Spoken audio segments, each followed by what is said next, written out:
सुहागरात की खासियत क्या होगी? दरअसल पूरी सुहागरात ही अपने आप में खास होती है।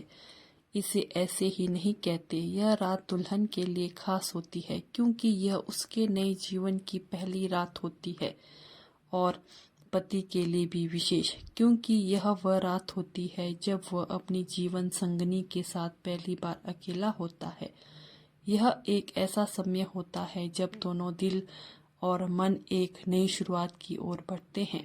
मेरा परिवार संयुक्त परिवार था और हम इसी माहौल में पले बड़े।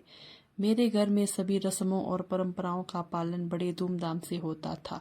शादी का आयोजन 5-6 दिनों तक चला और चूंकि मैं परिवार का सबसे बड़ा बेटा था, इसलिए शादी का आयोजन एक बड़े उत्सव की तरह हुआ। जैसे हर लड़की के मन में शादी को लेकर कई सपने होते हैं, वैसे ही एक लड़के के दिल में भी कुछ सपने और भावनाएं होती है। मेरे मन में भी शादी की कल्पनाएं पल रही थी, खासकर इसलिए कि सगाई के बाद से शादी होने में 15 महीनों का लंबा अंतराल था।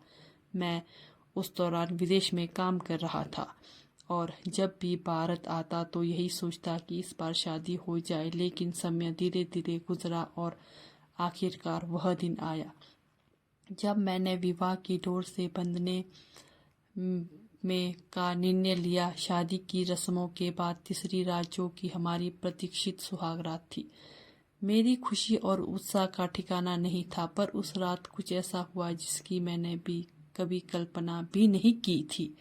मेरे परिवार के बड़े बुजुर्गों और खासतौर पर मेरी तीसरी नंबर की बुआ जी ने मेरे छोटे भाई बहनों और चचेरे मेरे रिश्तेदारों के साथ मिलकर मेरे लिए एक शरारती योजना बनाई थी जिसकी भनक मुझे बिल्कुल भी नहीं थी। मेरे कमरे को बड़े ही सुंदर तरीके से सजाया गया था। कमरा नया था और शादी से पहले ही बनवाया गया था। कमरे में नया फर्नीचर था, एक पलंग, अलमारी, स्नानघर और एक बालकनी भी थी। सब कुछ बिल्कुल सामान्य लग रहा था और मैं खुद भी रोमांचित था क्योंकि यह मेरी पहली सुहागरात थी। रात के लगभग 11:30 बजे का समय था। मेरे दोस्त और भाई बहन मुझे मेरी पत्नी के पास छोड़कर चले गए। कमरे का दरवाजा बंद करके मैं अपनी पत्नी के पास बैठा और हम दोनों बातें करने लगे। तभी मेरी पत्नी को कुछ अजीब सी आवाज़ सुनाई दी। मैंने उन्हें समझाया कि शायद वह उनका वहम होगा, लेकिन उन्होंने कहा, नहीं, आप एक बार देखिए तो हो सकता है कोई हो। मुझे लगा कि शायद वह सिर्फ ज़्यादा सतर्कता बरत रही है, लेकिन जब मैंने उठकर सोफे के पीछे देखा तो वहाँ से मेरा छोटा चचेरा भाई हंसते हुए बाहर निकला। मैंने गुस्से में उससे पूछा, ये किसकी शरारत है, लेकिन वह कुछ नहीं बोला।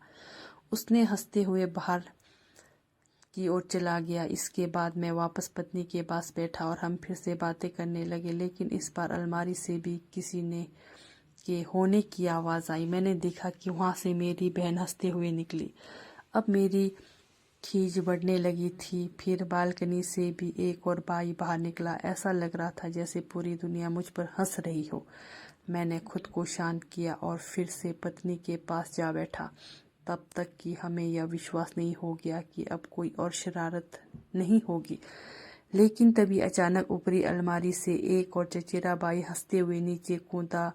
अब तो मेरी हालत ऐसी हो गई थी कि काटो तो खून नहीं। आखिरकार जब मुझे लगने लगा कि अब सब शांत हो गया तो अचानक अलार्म घड़ी की तेज आवाज़ कमरे में गूंज उठी। यह घड़ी जानबूझकर 5-5 मिनट के अंतराल पर बजने के लिए छिपाई गई थी। अलमारी में, पलंग के नीचे, स्नानघर में और कई जगहों पर मुझे और मेरी पत्नी को मिलकर लगभग 10 घड़ियां निकालनी पड़ी। यह पूरा माजरा हमारी सुहागरात को जितना रोमांचक बना रहा था उतना ही मज़ेदार भी। अगली सुबह जब पूरा परिवार हंसते हुए हमारे सामने आया तो मैं और मेरी पत्नी एक दूसरे की आंखों में नजरें मिलाने से बच रहे थे, लेकिन पूरे घर में हंसी खुशी का माहौल था।